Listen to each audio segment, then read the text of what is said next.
Hi guys, welcome to Magellan Bay, Lapu-Lapu City, Cebu.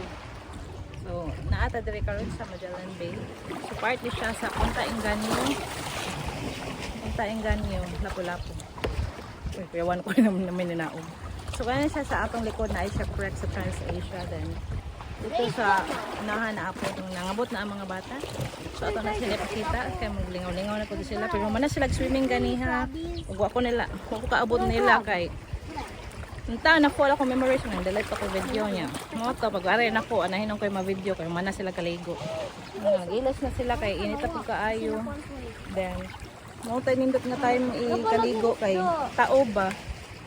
Pero kay kuan ng good init na sa kaayo.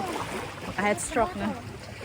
Pero karon kay wa may klase mo nang na-enjoy ra ang mga bata during the pika.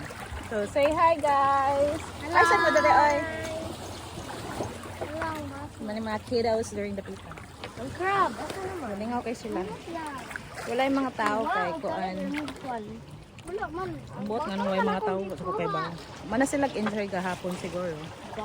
Then karon pa mi nag-enjoy. So sa atong likod diri nga side mo ni ang Mactan Bay, Mactan Bay jud ako masulti no, pero Magellan Bay na siya. Diha nahitabo ang kadaugan sa Mactan or ang gitawag sa English nga Battle of Mactan. So mingaw kay diri kay lagi dili man siya weekday. It's a weekday man, so siya mingaw.